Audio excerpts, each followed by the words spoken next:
اللهم صل على رسول الكريم اعوذ باللہ من الشیطان الرجیم بسم اللہ الرحمن الرحیم۔ السلام علیکم خواتین و حضرات۔ ایک لفظ ہم صبح سے شام تک نصیحتوں میں سنتے ہیں اور کتابوں میں پڑھتے ہیں، پرہیزگار۔ آپ حضرات تو یقینی طور پہ جانتے ہوں گے کہ پرہیزگار کس کو کہتے ہیں، لیکن میرے لیے دشواری آتی تھی کہ یہ لفظ ذرا مشکل ہے، تو اس کے معنی میں نہیں سمجھ پاتا تھا، اور مشکل سے اس کے معنی سمجھ میں آئے کہ عبادت گزار، پرہیزگار، متقی، یا عبادت، پرہیزگاری، تقوی، یہ سب ہے کیا؟ ہم لوگ سبھی بمائے میرے، ہم اسی دوڑ دھوپ میں لگے رہتے ہیں کہ قرب الہی حاصل ہو جائے، اللہ ہمیں دوست بنا لے۔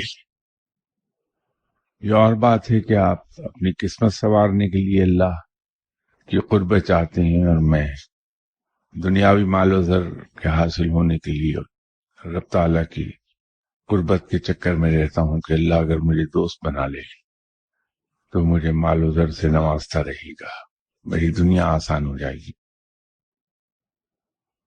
اگر انسان حقوق اللہ ادا کر دے،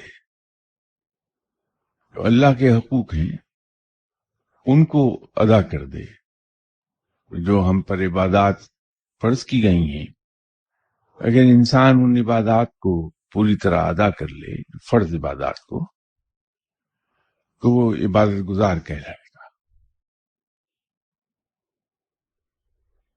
اور اگر انسان ان چیزوں سے باز رہے جن سے رب تعالیٰ نے منع کیا ہے تو پرہیزگار ہو جائے گا۔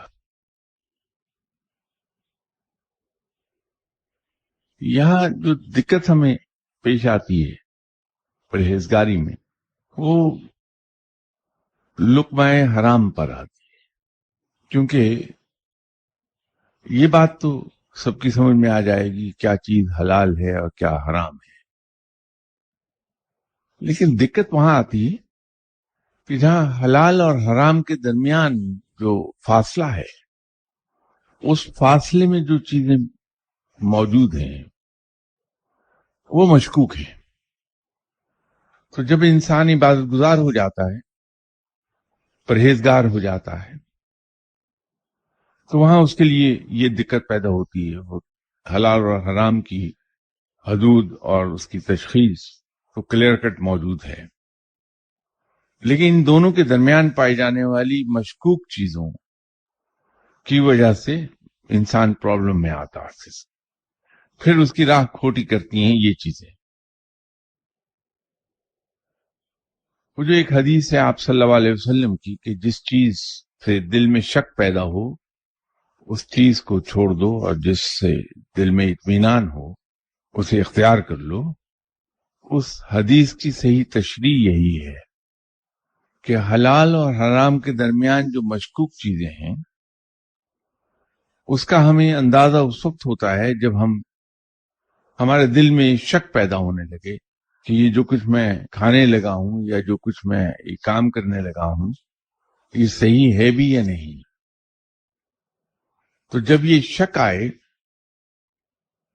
تو پھر وہ حدیث کی روشنی میں انسان کو چاہیے کہ اسے چھوڑ دے۔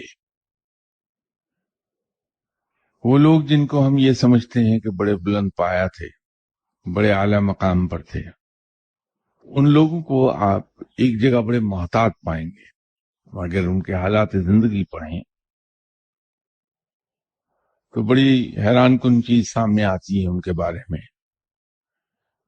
کہ انہوں نے جہاں ہلکا سا بھی شک ہو جائے، احتمال بھی ہو، شک تو بڑی دور کی بات، جہاں ہلکا سا احتمال بھی ہو کہ اس کے اندر کہیں کسی طور ایسی کوئی ملاوٹ ہے جس کی وجہ سے یہ مشکوک ہے، تو لقمہ انہوں نے کبھی کھایا نہیں، وہ بچے رہے۔ ایسی ایک ہستی جناب حضرت بی بی رابعہ بصری کی ہے ایک زمانے میں ان کی ایک دعا میرے سامنے گزری، اگرچہ اس کا اس موضوع سے کوئی تعلق نہیں اس دعا کا، لیکن بڑے لوگوں کی بات کر رہا تھا تو بی بی رابعہ بصری یاد آ گئی. کمال کی دعا وہ میں نے دیکھی. میں نے ایسی دعا کسی اور ولی اللہ کو مانگتے دیکھا نہیں کبھی، نہ سنا، نہ پڑھا، نہ جانا کبھی. شاید وہ بہت کمال کی، اس لیے وہ اس مقام پر جا پہنچی کہ علم کے اس کمال کو پہنچی ہوئی تھی. رب تعالیٰ سے وہ ہمیشہ ایک دعا کرتی رہی، یا اللہ میرے اعمال کا ثواب تو میرے دشمنوں کو بخش دے، یا اللہ میری نیکیوں کا اجر تو میرے دوستوں میں قیامت کو روز بانٹ دے، کیونکہ مجھے نہ ثواب کی ضرورت ہے نہ کسی اجر کی، میرے لیے صرف تو ہی کافی ہے. ہم ان لوگوں کے مقام پر سر دھنتے ہیں، لیکن اگر کبھی ہم یہ دیکھ لیں کہ ان حضرات نے کیسی زندگی گزاری تو ایک عجیب و غریب رنگ ہمارے سامنے آنے لگتا ہے. اب یہ رنگ، یہاں تو یہ حال ہے کہ میں رشوت کا ایک پیسہ بھی کسی کو دینے کو تیار نہیں ہوں. جو رشوت میں نے لی ہے اس میں سے ایک پھوٹی کوڑی دینے کو تیار نہیں. اور وہاں یہ عالم ہے کہ اپنے اعمال کا ثواب دشمنوں میں تقسیم کر رہی ہیں، اور اپنے نیکیوں کا اجر، اپنے اچھے اعمال کا اجر دوستوں میں تقسیم کر رہی ہیں، اور اپنے لیے صرف رب کو باقی رکھا ہے کہ میرے لیے صرف رب کافی ہے. اگر کبھی آپ نے شاہ صاحب کی نیکی دیکھنی ہو کہ یہ جو شاہ صاحب آپ کے سامنے بیٹھ کے ایسی باتیں کرتے ہیں، یہ کتنے نیک ہیں، تو کبھی مجھے بارش کے روز گاڑی چلاتے دیکھیے.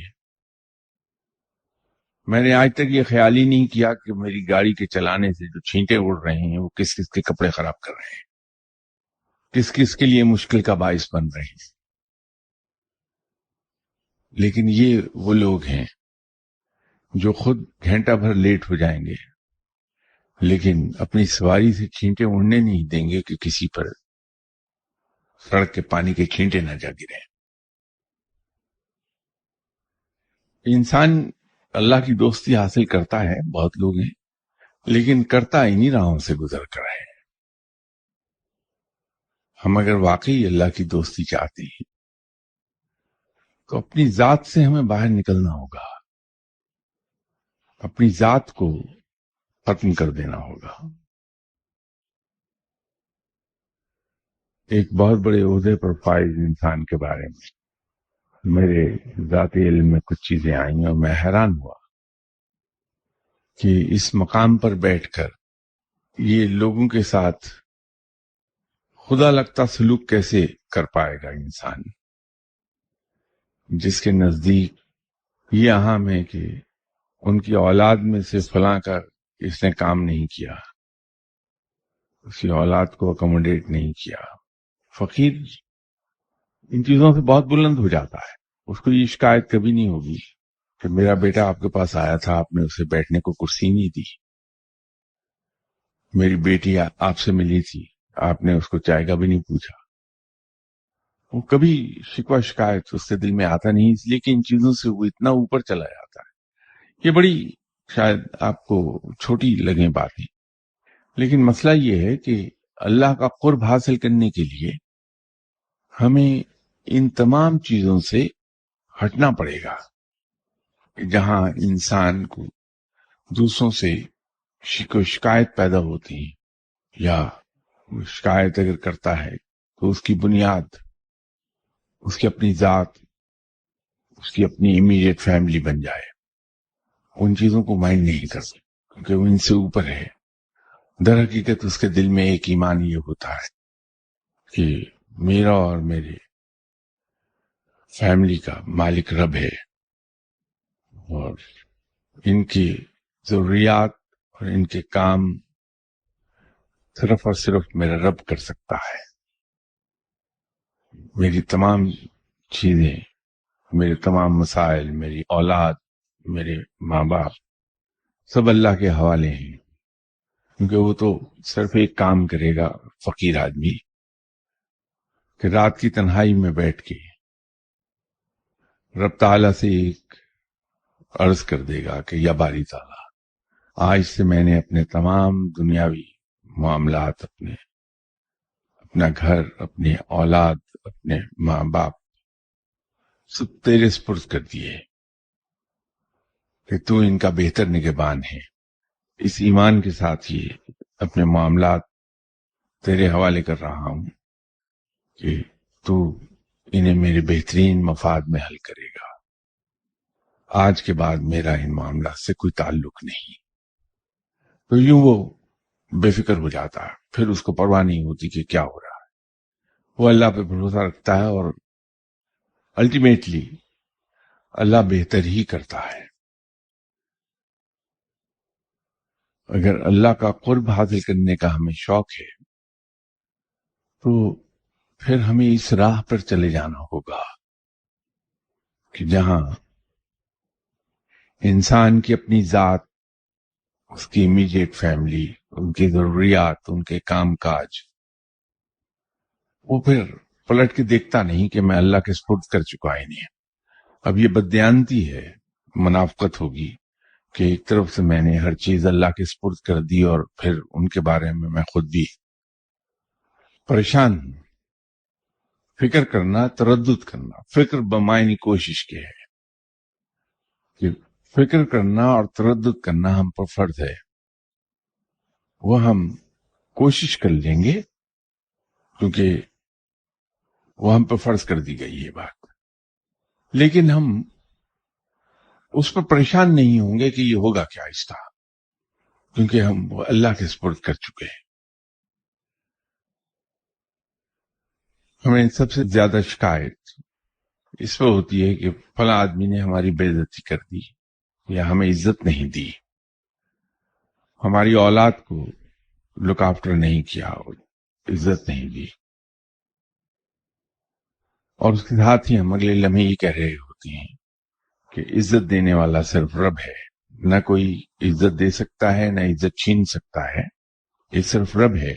میں اس کا عزت کا دوسرا حصہ جان بوجھ کے نہیں کہہ رہا کہ رب سے اچھا گمان رکھا ہے، انسان تو رب اچھا ہی کرتا ہے، تو میں صرف اس کو عزت تک محدود کر رہا ہوں بس۔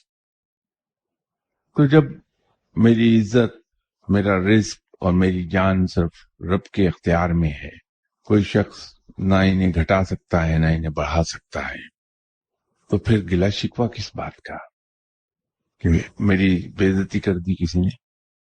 اب مجھے پھر یہ فیصلہ کرنا ہوگا کہ میری دونوں باتوں میں سے کون سی بات درست ہے، کہ کسی شخص نے میری بے عزتی کر دی یا یہ کہ میری عزت اور میری ذلت میرے رب کے ہاتھ میں ہے۔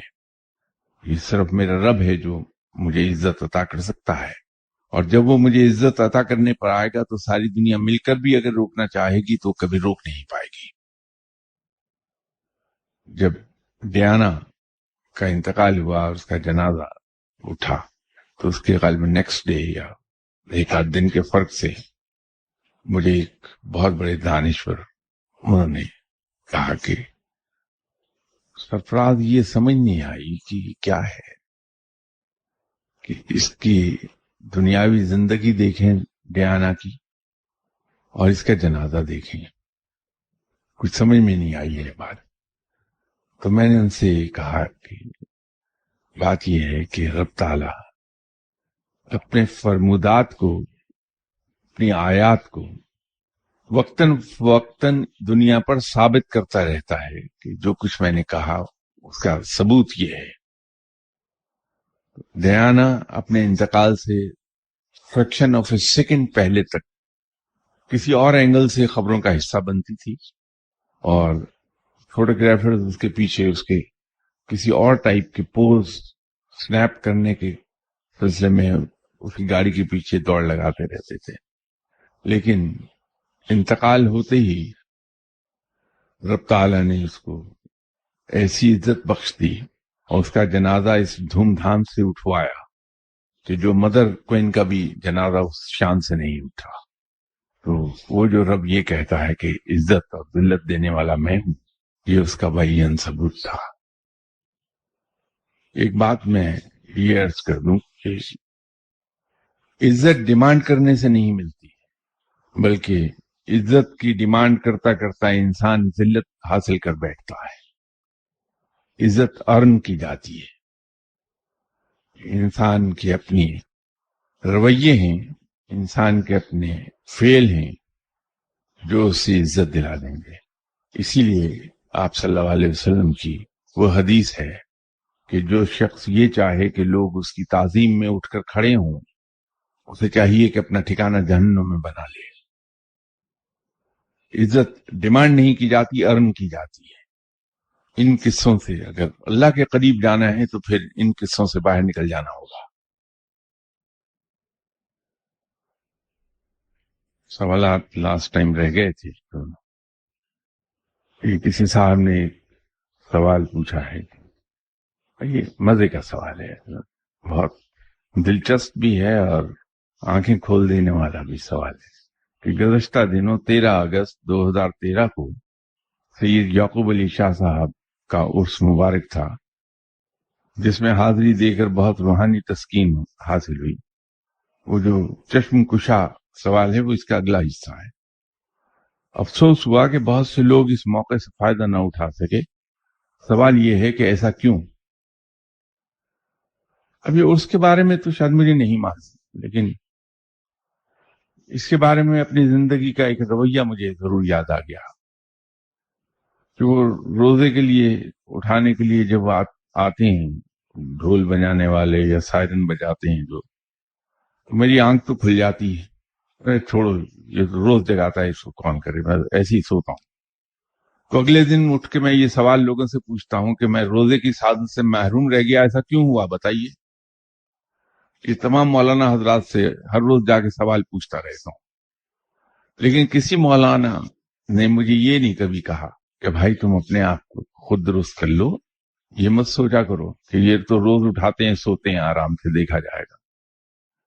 بھائی جو اس موقع سے فائدہ نہیں اٹھا سکے، یہ وہ لوگ ہیں جو اٹھانا نہیں چاہتے تھے فائدہ، ان کی پرائیورٹی دوسری تھی۔ میں تو یہ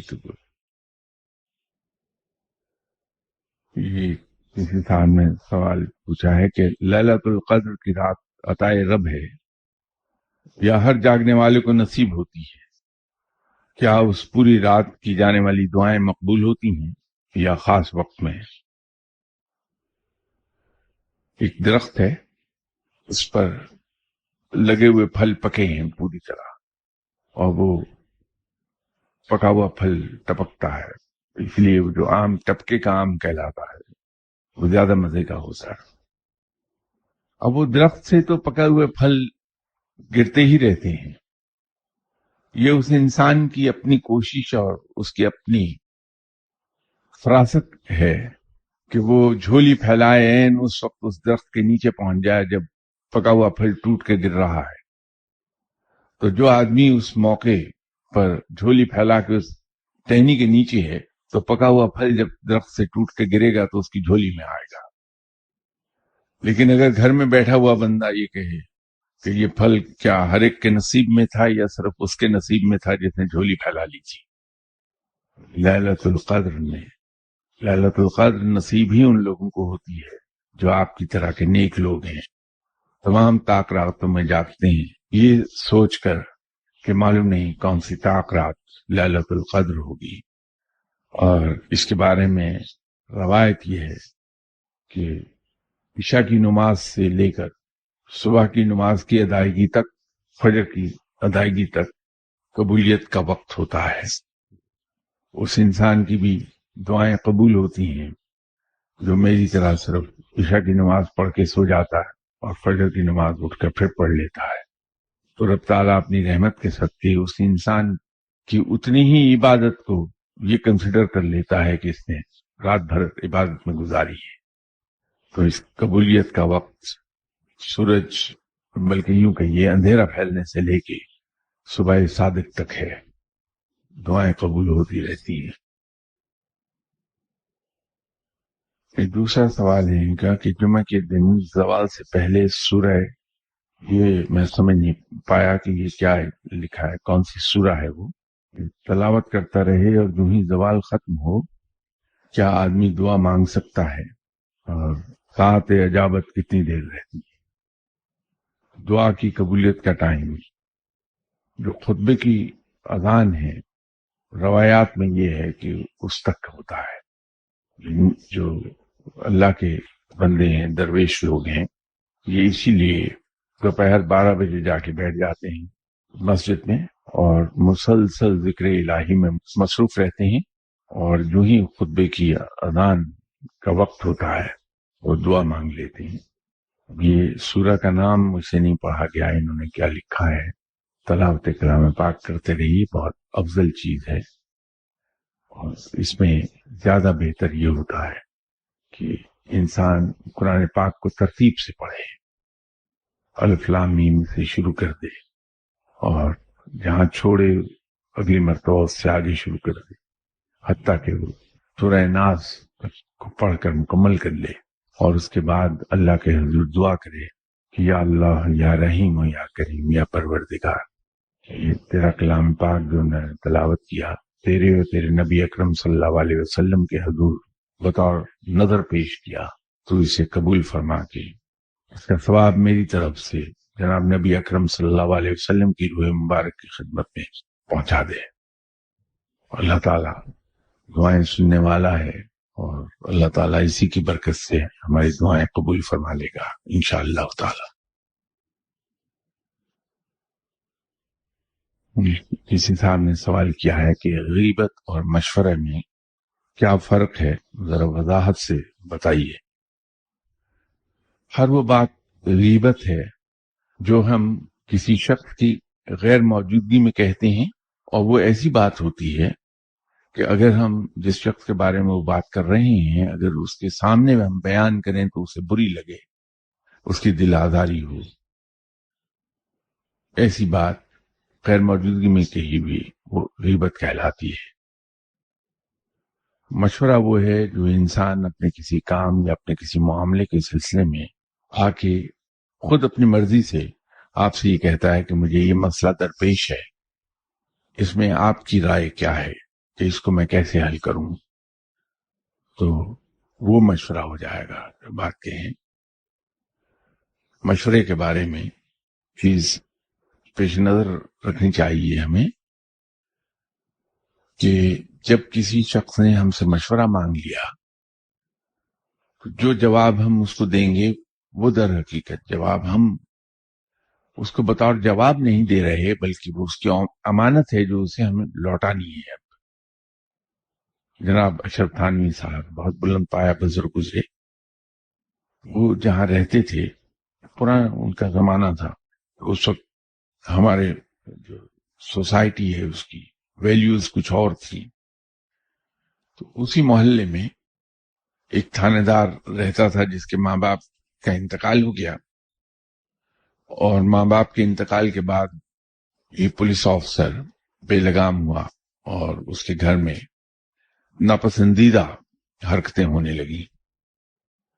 محلے والے بہت تنگ تھے اس بات سے، تو ایک روز مسجد میں محلے والوں نے آپس میں مشورہ کیا کہ یہ محلے میں ان پولیس آفیسر کی وجہ سے بہت برائی پھیل رہی ہے، تو کسی طرح سے اسے روکا جائے۔ پرانا زمانہ تھا، اس وقت پولیس آفیسرز بہت پاورفل ہوتے تھے، اب کسی کی سمجھ میں نہیں آ رہا تھا کہ اتنے پاورفل پولیس آفیسر کو کس طرح سے روکا جائے۔ مولانا اشرف تھانوی صاحب نے ایک رائے دی کہ اس کا ایک صورت بن سکتی ہے کہ اگر کوئی پراپرٹی ڈیلر اس پولیس آفیسر کو کنونس کر لے اس بات پر کہ وہ اپنا مکان بیچ دے تو میں خرید لوں گا، تو اس طرح سے وہ پولیس آفیسر محلے سے چلا جائے گا اور محلے سے برائی ختم ہو جائے گی۔ محلے والوں نے ایک پراپرٹی ڈیلر ڈھونڈ نکالا، کیونکہ اس زمانے میں آفس وغیرہ تو بنے نہیں تھے پراپرٹی ڈیلنگ کے، تو چلتے پھرتے لوگ پراپرٹی ڈیلنگ کرتے تھے۔ اس پراپرٹی ڈیلر سے مولانا اشرف تھانوی صاحب نے کہا کہ دیکھو یہ پولیس آفیسر سے ہم سب تنگ ہیں، اس کا یہ آبائی گھر ہے، اس کو تم نے کنونس کرنا ہے کہ وہ اس گھر کو بیچ دے۔ جتنے پیسے وہ مانگتا ہے وہ میں دے دوں گا، تو اس کو کنونس کرو جا کر۔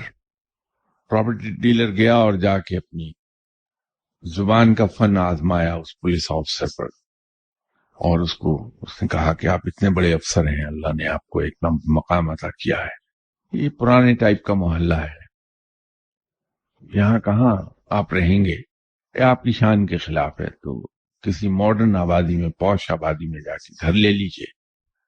تو اس نے کہا کہ اتنے پیسے نہیں ہیں میرے پاس کہ میں کسی پوش آبادی میں۔ اس نے کہا کہ اس مکان کو، جو آپ کا یہ گھر ہے، اسے میں بہت اچھے پیسوں میں بکوا دوں گا۔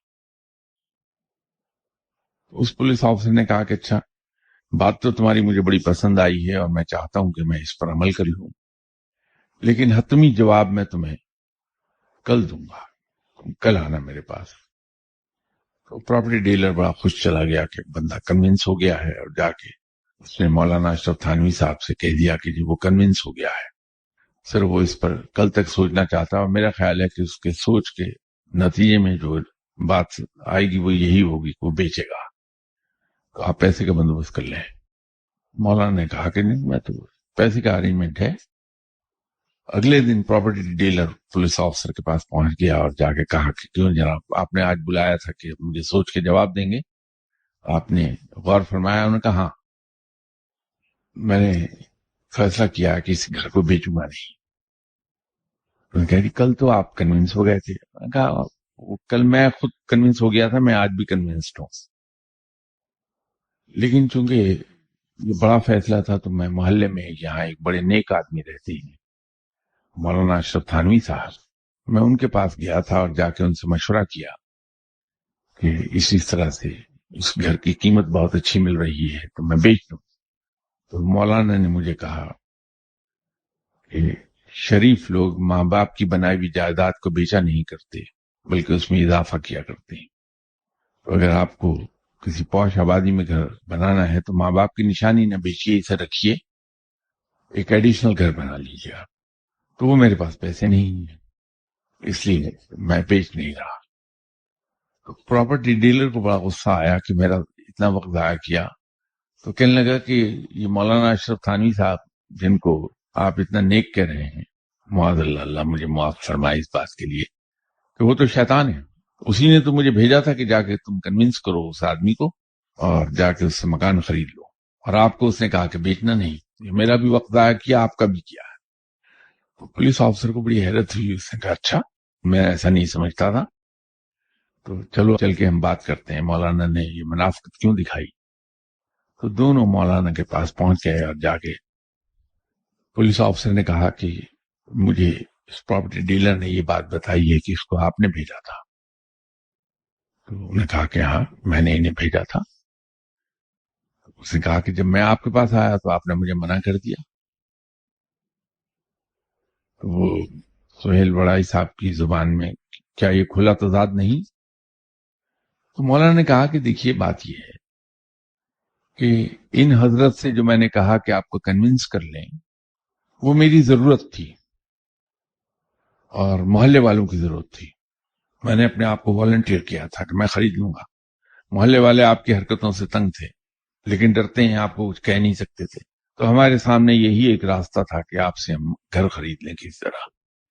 تو میں نے اپنی ضرورت کے تحت ان پراپرٹی ڈیلر سے کہا کہ وہ آپ کو کنونس کر کے آپ جس پرائس پر بیچتے ہیں خرید لیں، وہ میری ضرورت ہے۔ جب آپ میرے پاس مشورہ کرنے آئے تو وہ آپ کی امانت تھی، میں اس امانت میں خیانت نہیں کر سکتا تھا، میں نے آپ کو وہی بات کہنی تھی جو میں اپنے لیے پسند کرتا ہوں، تو اگر میرے ماں باپ کا گھر ہوگا تو میں کبھی نہیں بیچوں گا۔ تو میں نے اپنی ضرورت کو پس پش ڈال دیا، آپ کو مشورہ وہ دیا جو میں خود کرتا۔ تو مشورہ جو ہے وہ امانت ہے، جب ہم کسی کو مشورہ دیں بہت محتاط ہو کر دیں کہ ہماری اپنی کوئی غرض، ہماری اپنی کوئی ضرورت، ہمارا کوئی اپنا اینگل اس مشورے کو کسی طرح سے کلر نہ کر دے۔ مشورہ ہمیشہ بہت محتاط ہو کے دینا چاہیے، اور صرف وہ مشورہ جیسا ہم خود کرنا چاہیں۔ اس صاحب نے سوال کیا ہے کہ کیا انسان ایک سے زیادہ مرشد بنا سکتا ہے؟ جیسے ایک شخص کو ایک ڈاکٹر سے آرام نہیں ملتا تو وہ پہلے والا ڈاکٹر چینج کر لیتا ہے اور کسی اور ڈاکٹر کے پاس چلا جاتا ہے جس سے اس کو آرام آ جائے. مرشد بدلہ نہیں کرتے. روحانیت میں یہ کہا جاتا ہے کہ اوپر ایک رجسٹر ہے جس میں تمام اولیاء کرام کے نام ہیں.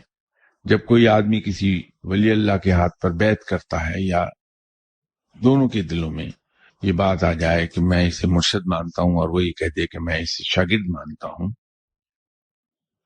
تو اس آدمی کا نام پھر اس ولی اللہ کے نام کے نیچے لکھ دیا جاتا ہے اور وہ کٹتا نہیں اس وقت تک جب تک کہ یوم حساب نہ آ جائے.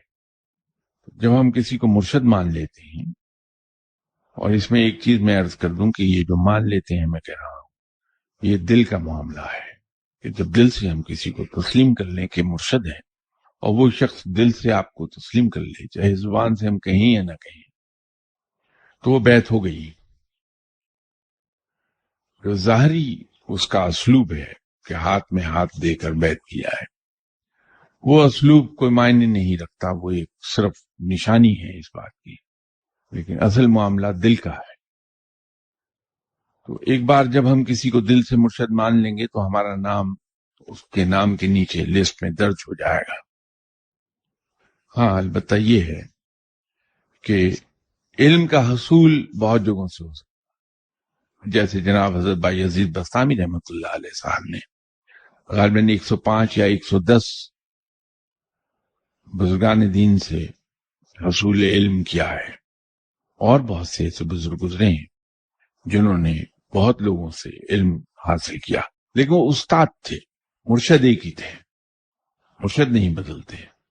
اور یہ جو عام طور پر کہا جاتا ہے کہ مرشد کا مقام باپ سے زیادہ بلند ہے، اس کے پیچھے جو لاجک ہے وہ یہ ہے کہ فادر بائی چوائس نہیں ہوتا لیکن مرشد بائی چوائس ہے. فادر چننے میں ہماری مرضی کو دخل نہیں ہے، مرشد ہم اپنی مرضی سے چنتے ہیں. بہت سوچ سمجھ کے مرشد چننا چاہیے. صرف پہلی نظر میں مل کے کنونس ہو کے مرشد نہ بنا لیں کسی کو. جہاں آپ کا دل کو اطمینان ہو جائے کہ میں صحیح جگہ آ گیا، تو وہاں وقت گزاریے تھوڑا. جب آپ قریب سے دیکھ لیں گے کسی کو پھر مرشد بنائیں گے تو وہ فیصلہ دیر پا ہوگا.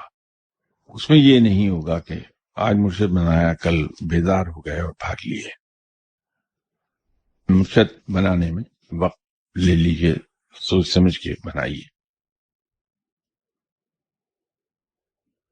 کسی صاحب نے پوچھا ہے کہ عمل بہت سے ہیں اور عبادات بہت سی ہیں، کوئی ایسی عبادت یا عمل بتا دیں جس سے رب بے حد خوش اور راضی ہو جائے. اب میرے بتانے کی بات نہیں، تو سامنے کی چیز ہے کہ رب تعالیٰ کو 3 فعل بڑے پسند ہیں بندے کے. ایک کسی غلام کو آزاد کرنا یا کروانا، بھوکے کو کھانا کھلانا، کسی مقروض کا قرض ادا کرنا. تو یہ تو خود آپ صلی اللہ علیہ وسلم نے فرمایا ہے.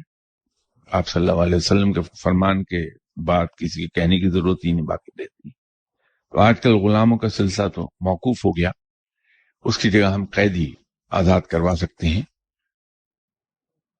اس عید پر عید سے کوئی 4-5 روز پہلے ایک فیملی جو کھرب پتی لوگ ہیں، وہ فیملی میرے گھر پر آئی ہوئی تھی پوری. ان کو یہ راہ میں نے دکھائی تھی کہ اللہ تعالیٰ نے آپ کو اتنی دولت سے نواز دیا ہے جس کا شاید آپ کو خود حساب اب نہیں رہ گیا کہ کتنی ہے. تو اگر آپ ہر عید پر وہ قیدی جو اپنی سزائیں مکمل کر چکے ہیں لیکن تھوڑی تھوڑی اماؤنٹس بطور جرمانہ انہیں ادا کرنا ہے جس کی وجہ سے ابھی قید میں ہیں، ان کے وہ جرمانے ادا کر دیجئے تاکہ وہ اپنے گھروں میں جا کے اپنی فیملیز کے ساتھ عید منا سکیں. یہ رب کو فعل بہت پسند آئے گا. اسی طرح ایک صاحب کو ایک چیز بتائی تھی اور یہ وہ فیل ہے جو میں کسی کے علم میں لاتا نہیں کبھی، لیکن انہیں بتا دیا. ان سے میں نے یہ عرض کیا کہ آپ زندگی میں ایک روٹین بنا لیجئے کہ عید کے روز دوپہر کا کھانا کسی یتیم خانے میں کھائیے. آپ یتیم خانے کی مینجمنٹ سے آپ وقت سے بہت دیر پہلے بتا دیں کہ اس عید کی دوپہر کا کھانا آپ کے ذمہ ہے. تو بالکل اسی طرح جیسے آپ اپنے بیٹے کا ولیمہ کریں یا اپنے بیٹے کی سالگرہ کا ڈنر دیں، آپ تو جس اہتمام اور جس سٹینڈرڈ کو مینٹین کریں گے، آپ اسی سٹینڈرڈ سے وہاں ٹیبلز لگوائیے، اسی طرح اس پر imported cutlery, imported crockery, table cloth, flower vase ہر ٹیبل پر وہ رکھیے.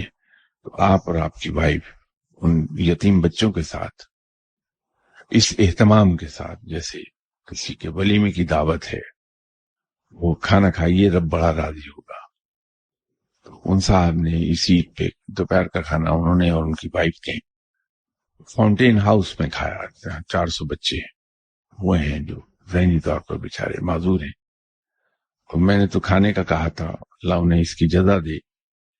وہ انہوں نے ہر بچے وہیں ایک ٹیلر کی شاپ اندر شفٹ کر دی کہ یہ 400 بچوں کے 2 جوڑے آپ سی کے دے دیں انہیں عید کے، ہر ایک کا میئرمنٹ لے کے سی دیں. وہ درزی وہاں بیٹھ کے سیتا رہا.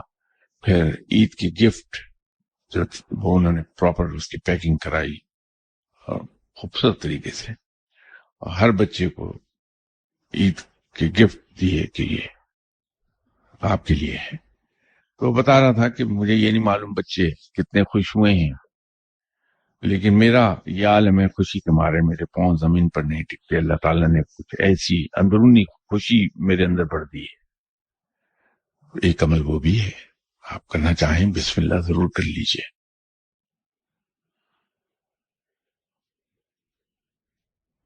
دوسرا سوال یہ ہے کہ آپ اکثر اپنے لیکچرز میں کہتے ہیں کہ مخلوق پر مہربان ہو جائیے، مدد کریں، قربانی دیں. کیا صاحب جب ایک شخص خود سٹیبل نہیں ہے فائنینشلی طور پر تو وہ کیا کسی کی مدد کرے گا؟ بھائی بات یہ ہے، ہم مسلمانوں نے ابتدائی دنوں میں وہ وقت بھی دیکھا ہے کہ ہم نے پیٹ پہ پتھر باندھ کے جنگ لڑی ہے. جنگ خندق میں پتھر باندھے گئے تھے پیٹ پر بھوک کے مارے، لیکن اس کے باوجود مسلمان ایک دوسرے کے لیے بڑے مہربان تھے، ایک دوسرے کی مدد کرتے تھے. اگر ایک شخص کے پاس دولت ہے تو اپنے مسلمان بھائیوں میں دولت تقسیم کر دے، اور اگر کسی کے پاس دولت کی بجائے صرف بھوک ہے تو ہم اپنی بھوک بھی دوسروں میں بانٹ سکتے ہیں. کہ اگر مجھے بھوک 4 روٹی کی ہے اور کہیں سے مجھے 2 روٹیاں مل گئیں تو اس سے میرا پیٹ نہیں بھرے گا، لیکن میں اپنی بھوک لوگوں کے ساتھ اس طرح بانٹ سکتا ہوں کہ میں ان 2 روٹی میں سے 1 کوارٹر اپنے پاس رکھ لوں اور باقی 7 کوارٹر دوسروں کو دے دوں. تو یہ بھوک بانٹ کی. یہ ایک اور صاحب ہیں جن کا میرے ساتھ اٹھنا بیٹھنا بہت رہتا ہے جب میں یو کے میں ہوتا ہوں. ان کے ساتھ بھی جب بات ہوتی ہے تو ہمیشہ وہ کہا کرتے ہیں کہ شاہ صاحب میں اللہ کی راہ میں بہت خرچ کروں گا، آپ کو معلوم ہی نہیں میں کتنا خرچ کروں گا، لیکن پہلے مجھے ذرا ارب پتی بن جانے دیجیے. تو ان کی غربت کا عالم یہ ہے کہ شالم مارکیٹ میں شاید 8 سے 9 دکانیں ان کی ملکیت ہیں، اس کے اوپر فلیٹس ہیں. پھر بانسوں والے بازار میں ایک حویلی ہے ان کی، ڈیفنس میں ان کے 2-4 پلاٹ ہیں. تو وہ غربت کا رونا روتے رہتی ہیں. جو لوگ اللہ کا شکر ادا کرنا چاہتے ہیں اس انداز میں کہ وہ جو کچھ اللہ کا عطا کردہ ان کے پاس ہے اس میں دوسرے مسلمان کو حصے دار بنانا چاہتے ہیں، اس کے لیے شرط نہیں کہ ہمارے پاس بے تحاشا پیسہ ہو. اگر ہمارے پاس بھوک ہے تو ہم بھوک ہی بانٹ لیں گے دوسروں کے ساتھ. میں معافی چاہتا ہوں آپ سے، آپ کے 5 منٹ ایکسٹرا لے گیا میں. انشاءاللہ تعالیٰ بشرط زندگی نیکسٹ سنڈے آپ سے ملاقات ہوگی. السلام علیکم.